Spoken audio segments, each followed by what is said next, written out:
یہی وہ 10 محرم کی تاریخ ہوگی جب قیامت ہوگی.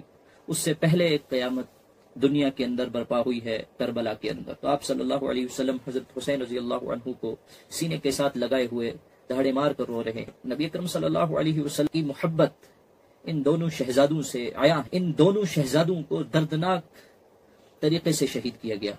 اہل بیت کو جو ہے ذبح ہوتے ہوئے دیکھا، مگر آپ نے دین کے ساتھ سودا نہیں کیا. کہ کچھ لوگ کربلا کے اس دردناک واقعے کو سرے سے انکار کر دیتے ہیں یا اس واقعے کو کسی اہمیت کا حامل نہیں سمجھتے، اور کچھ اس کے اندر اس قسم کا غلو، اس قسم کا تجاوز کرتے ہیں. تو اس کو اس طریقے سے بیان کرتے ہیں کہ نعوذ باللہ جو اہل بیت کی شایع نشان نہیں ہے، جو اہل بیت کی شان ہے اس سے نیچے لے آتے ہیں.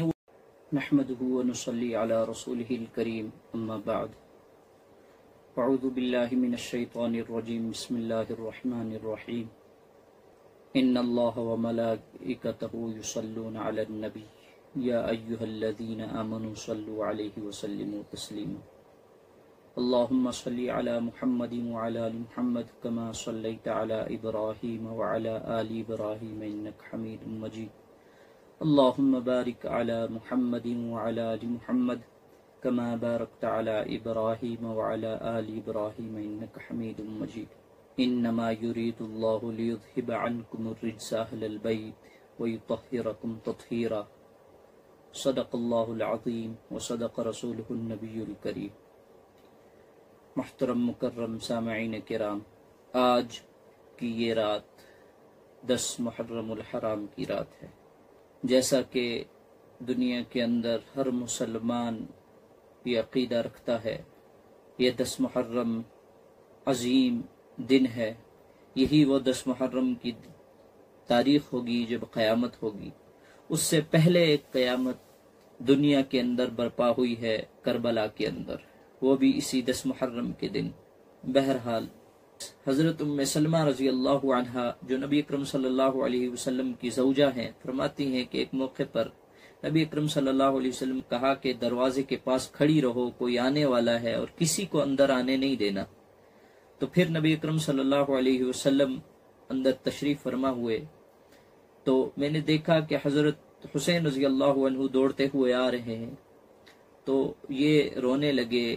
جب حضرت ام سلمہ رضی اللہ عنہا نے ان کو روکا تو نبی اکرم صلی اللہ علیہ وسلم کے حجرے میں داخل ہو. ام سلمہ رضی اللہ عنہا فرماتی ہیں کہ میں نے رونے کی آوازیں سنی اور دہاڑے مار مار کر روتے ہوئے نبی اکرم صلی اللہ علیہ وسلم کو سنا. تو میں اندر داخل ہوئی تو آپ صلی اللہ علیہ وسلم حضرت حسین رضی اللہ عنہ کو سینے کے ساتھ لگائے ہوئے دہاڑے مار کر رو رہے ہیں اور فرما رہے ہیں کہ مجھے بتانے والے یعنی فرشتے نے بتایا کہ اس کو بہت دردناک طریقے سے شہید کیا جائے گا، اور کربلا کی مٹی جو ہے اس جگہ کی مٹی بھی مجھے دکھائی گئی.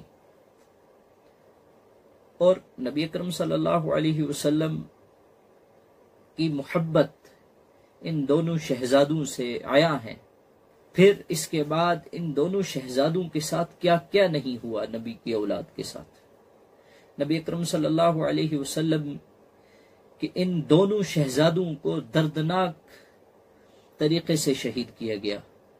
حضرت حسین رضی اللہ عنہ کے حوالے سے آپ کو میں بتا دوں کہ حضرت حسین رضی اللہ عنہ کی شخصیت نہایت ہی بردبار، نہایت ہی طاقتور شخص تھے، اور آپ کی طاقت کا، آپ کی بردباری، صبر کا اس سے زیادہ کیا اندازہ لگایا جا سکتا ہے کہ آپ کربلا کے میدان کے اندر آپ نے سب کچھ برداشت کیا. آپ نے بھوک پیاس برداشت کی، اپنی اولاد کو اور اہل بیت کو جو ہے ذبح ہوتے ہوئے دیکھا، مگر آپ نے دین کے ساتھ سودا نہیں کیا. بہرحال مسلم بن عقیل رضی اللہ عنہ کو حضرت حسین رضی اللہ عنہ نے جب بھیجا کوفہ کے اندر، کیونکہ کوفہ والوں کی بارہا خطوط اور تمنا آرزو آ رہی تھی کہ آپ آئیں، ہم آپ کے دست شفقت پر بیعت کرنا چاہتے ہیں، ہم یزید کے ظلم و ستم سے بالکل تنگ آ چکے ہیں. حضرت حسین رضی اللہ عنہ نے ارادہ فرمایا کہ میں کوفہ جاؤں گا، وہاں کچھ لوگ میرے منتظر ہیں، میرے ہاتھ پر بیعت کرنا چاہتے ہیں. بارہا صحابہ نے آپ کو منع فرمایا، مگر آپ پھر بھی آپ نے جانے کا ارادہ پختہ کر لیا۔ جب آپ روانہ ہونے لگے، یہ ذی الحجہ کی مہینے کی بات ہے، تو آپ کو چند صحابہ نے یہ بھی رائے دی کہ آپ اس سال نہ جائیں، وہ 60 ہجری کا سال تھا، آپ اگلے سال شروع میں چلے جائیں، ابھی نہ جائیں۔ کچھ نے کہا کہ کوفہ والے لالچی ہیں، دھوکے باز ہیں، آپ نہ جائیں۔ کچھ نے کہا کہ نبی اکرم صلی اللہ علیہ وسلم کو اختیار دیا گیا، آپ دنیا کو لیں یا آخرت کو لیں، آپ نے آخرت کو چنا تو آپ بھی آخرت کو چنیں، نہ بیعت کروائیں، نہ سیاسی اقتدار حاصل کریں، تو آپ نہ جائیں۔ بہرحال حضرت حسین رضی اللہ عنہ جب چلے، مسلم بن عقیل رضی اللہ عنہ کی خطوط آئے کہ 12,000 لوگ آپ کے جو ہے منتظر ہیں اور میرے ہاتھ پر آپ کی طرف سے بیعت لے چکے ہیں، آپ آئیں۔ تو بہرحال یہ کوفیوں کی ایک دھوکہ بازی تھی، آپ کو بلانے کی ایک سازش تھی، کیونکہ اگر کوفہ والوں نے بیعت کی تھی تو جب یہ منظر پیش آ رہا تھا، یہ واقعہ پیش آیا، تو وہی کوفہ والے کیوں نہیں یزید کے خلاف کھڑے ہو گئے، انہوں نے کیوں نہیں بغاوت کی کہ ہم نے تو اپنا امیر مان لیا ہے، اپنا خلیفہ مان لیا ہے حسین رضی اللہ عنہ کو، تو وہ نہیں بغاوت کے لیے کھڑے ہوئے، وہ ڈر گئے، بیٹھ گئے، وہ چھپ گئے۔ مسلم بن عقیل رضی اللہ عنہ 3 ذی الحجہ کو قتل کروا دیا۔ حسین رضی اللہ عنہ جب کربلا میں پہنچے، کئی دنوں تک آپ کا پانی بند کر دیا گیا۔ 8 یا 9 محرم کا دن تھا، آپ کو محسوس ہو گیا کہ یہ لوگ تو کچھ اور ارادے سے ہیں۔ تو اس وقت عمر بن اسد ایک شخص تھا جو شمر اور عبید اللہ ابن زیاد کی طرف سے وہ اس جگہ اپنا خیمہ گاڑ چکا تھا۔ تو حضرت حسین رضی اللہ عنہ نے فرمایا کہ میں تجھے 3 باتیں پیش کرتا ہوں، یا تو میں جس طرف سے آیا ہوں مجھے اس طرف روانہ کر دیا جائے، واپس جانے دیا جائے، تاکہ میں مکہ مکرمہ کے اندر جاؤں، واپس وہیں عبادت کروں، وہیں اللہ اور اللہ کے رسول کے دین کی فرمانبرداری کروں۔ دوسری پیشکش یہ ہے، یا تو مجھے کسی سرحد کی جانب مجھے راستہ دے دیا جائے اور میں وہیں جا کے لڑوں اور شہید کر دیا جاؤں، یا پھر مجھے سیدھا یزید کے پاس جانے دیا جائے تاکہ میں اس کے سامنے جا کر اس کے روبرو ہو کر اس سے بات کروں۔ تو جب عمر بن اسد نے یہ سنا تو وہ فوراً گیا، شمر اور ابن زیاد ایک جگہ بیٹھے ہوئے تھے، ان کے پاس جب یہ پیشکش رکھی تو فوراً شمر کھڑا ہو گیا کہ نہیں، ایسا نہیں ہو سکتا، ہم تو بالکل فوراً حسین رضی اللہ عنہ کو قتل کرنا چاہتے ہیں، ہم ایسا نہیں مان سکتے، ہم ایسا تسلیم نہیں کرتے۔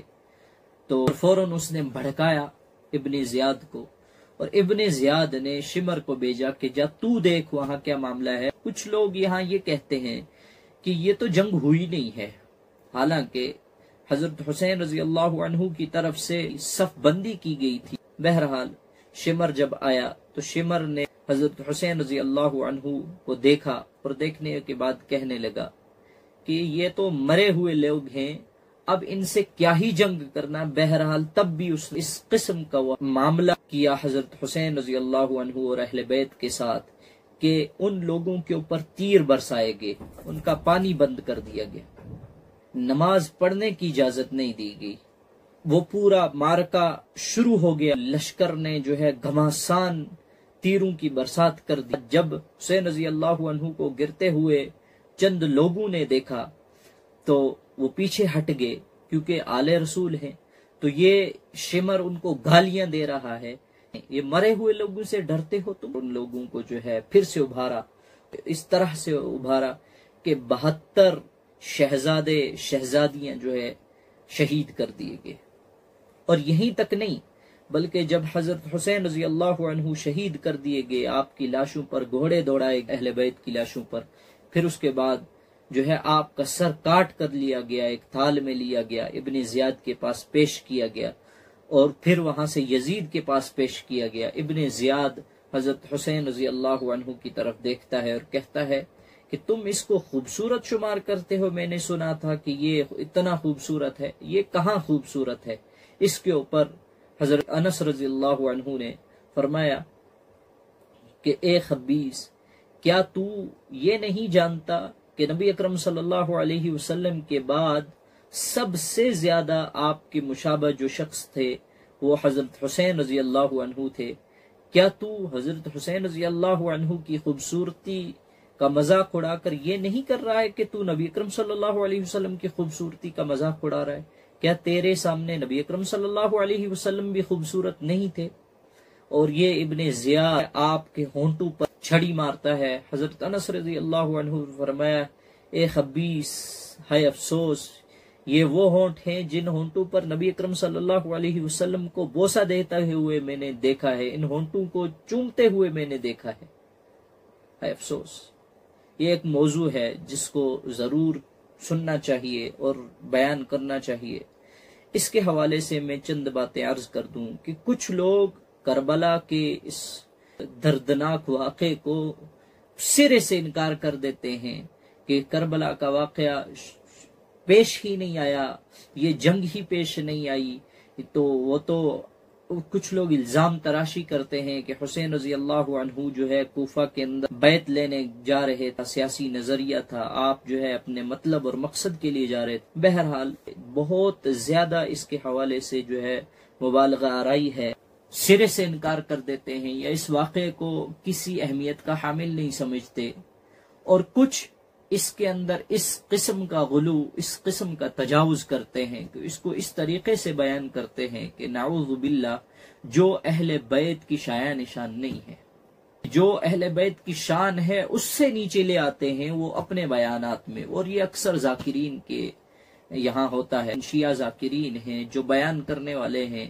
وہ اپنے مطلب، مقصد، پیسے کے لیے لوگوں کو ٹھیک ٹھاک مسالہ ڈال کے پیش کرتے ہیں تاکہ لوگوں کے اندر اس کے حوالے سے ایک الگ درد ابھرے، مزید میری بات مدلل لگے، مزید میری بات لوگوں کو، دلوں کو اثر کرے، اور جتنی دل کے اوپر اثر کرے گی اتنے ان کے جیب کھلیں گے اور میرا فائدہ ہوگا، اور اس کے اندر حد درجے کا غلو کیا جاتا ہے۔ میں ایک بات اکثر کہتا ہوں اور مجھے بہت زیادہ تنقید کا شکار کیا جاتا ہے، میں کہتا ہوں کہ کون شخص ہے ہم میں سے جو یہ چاہے گا کہ اگر میری بیٹی کے ساتھ ایسا معاملہ پیش آئے، اس کی دردناک طریقے سے اس کی بے حرمتی کی جائے، اس کی عزت کو تار تار کیا جائے، اس کی ناموس کو بالکل روندا جائے، اور اس کے بعد اس کو قتل کر دیا جائے، شہید کر دیا جائے، اور مجھے جب اس کا موقع ملے کہ مجھے کہیں یہ بات پیش کرنی ہو تو کیسے میں گوارا کروں گا کہ بالکل مسالہ ڈال ڈال کے میں بیان کروں کہ میری بیٹی کے ساتھ یہ ہوا، اس کے کپڑے ایسے پھاڑے گئے، یہاں سے کپڑا پھاڑا، یہاں سے کپڑا پھاڑا، اس طریقے سے اس کو لٹایا گیا، اس طریقے سے گھسیٹا گیا، اس طریقے سے اس نے چیخیں ماری، اس طریقے سے۔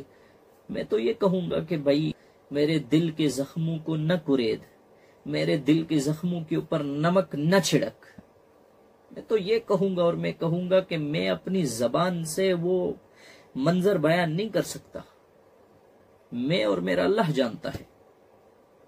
بہرحال جو ہوا ہم نہیں جانتے، ہمیں تو تاریخ کی کتب کو پڑھتے ہیں، ہم اس منظر کو بیان کیسے کر سکتے ہیں؟ چلیے اگر بیان بھی کرنا ہے تو وہ چیزیں بیان کی جائے جس سے امت کو سبق حاصل ہو۔ وہ کیا ہے؟ حضرت حسین رضی اللہ تعالیٰ عنہ پر حملہ ہو رہا ہے، آپ پیاس کی شدت کے اندر ہیں، پیاس بھی برداشت کر رہے ہیں، اور ابن اسیر جزی رحمۃ اللہ علیہ وفات 630 ہجری الکامل فی التاریخ میں لکھتے ہیں، واشتد عطش الحسین فدنا من الفرات لیشرب فرما حسین بن نمیر۔ میں نے بتایا تھا حسین سعد کے ساتھ ہے، عبداللہ بن زیاد کی طرف سے تھا، اس نے حسین رضی اللہ تعالیٰ عنہ کو تیر مارا جو آپ کے حلق میں جا کر لگا اور آپ کا خون بہا۔ آپ نے اللہ کے حمد و ثنا کی اور اللہ سے یہ کہا، اللہم انی اشکو الیک ما یصنع بابن بنت نبیک، اللہم احسن عددا واقتلہم بددا ولا تبق منہم احدا۔ اے اللہ ان نے تیرے پیغمبر کی بیٹی کے بیٹے کے ساتھ کیا کیا ہے، اے اللہ میں شکایت آپ ہی سے کرتا ہوں، میرے طرف سے تو ہی ان کو کافی ہو جا۔ سب سے پہلے زرعہ بن شریک التمیمی نے حضرت حسین رضی اللہ تعالیٰ عنہ پر وار کیا اور آپ کی بائیں ہاتھ پر حملہ کیا، دوسرا بات آپ کے دائیں کندھے پر حملہ کیا، اور وہاں سنان بن انس النخی اس نے آپ کے اوپر نیزہ مارا جس سے آپ گر گئے۔ پھر سنان بن نسی نے خولی بن یزید الاسبی کی کہا کہ ان کی گردن کاٹو، وہ گردن کاٹے آگے بڑھا تو ڈر گیا۔ پھر یہ سنان بن انس النخی آگے بڑھا اور اس بدبخت نے حضرت حسین رضی اللہ تعالی عنہ کی گردن کو آپ کے جسم سے الگ کر دیا۔ یہ 10 محرم سن 61 ہجری کو حضرت حسین رضی اللہ تعالیٰ عنہ جام شہادت نوش فرما گئے۔ یہ واقعہ بیان کرنا، اس طریقے سے بیان کرنا جو ہے بالکل کوئی آسان بات نہیں ہے، ہمارے لیے تو آسان بات نہیں ہے، کیونکہ ہم خود آل رسول میں سے ہیں، نبی اکرم صلی اللہ علیہ وسلم کی آل میں سے ہیں، حضرت حسن رضی اللہ عنہ کی اولاد میں سے ہیں، ہمارے لیے آسان بات نہیں ہے۔ مگر اخیر میں جو بات کہنے کی ہے وہ یہ ہے، اصل اس واقعے سے سبق حاصل کرنے کی ضرورت ہے کہ ہم دیکھیں کہ کس طریقے سے آل رسول اور اہل بیت کا نام لے کر امت کو بانٹا جا رہا ہے، فرقوں میں بانٹا جا رہا ہے، یہاں تک کہ قرآن اور حدیث اور صحابہ اور نبی اکرم صلی اللہ علیہ وسلم کی ذات سے متنفر کیا جا رہا ہے، کس طریقے سے نبی اکرم صلی اللہ علیہ وسلم کی آل کے نام پر جو ہے صحابہ کو گالیاں دی جاتی ہیں، کس طریقے سے نبی اکرم صلی اللہ علیہ وسلم کی آل کے خون کی آڑ لے کر، شہادت کی آڑ لے کر باقی صحابہ کی ناموس کو روندا جاتا ہے۔ اس لیے ہمیں چاہیے کہ ہم حسین رضی اللہ عنہ کے ماننے والوں میں شمار ہوں، اور وہ کیسے ہوگا جب ہم حضرت حسین رضی اللہ عنہ کے نقش قدم پر چلیں گے، حضرات اہل بیت کے نقش قدم پر چلیں گے۔ اہل بیت کا جو طرز عمل تھا وہ یہ تھا کہ ہماری جان تو چلی جائے، دین اور شریعت نبی اکرم صلی اللہ علیہ وسلم کی سنت بالکل روندی نہ جائے۔ بہرحال اللہ تعالیٰ کہنے سننے سے زیادہ عمل کی توفیق عطا فرمائے۔ وآخر دعوانا الحمد للہ رب العالمین۔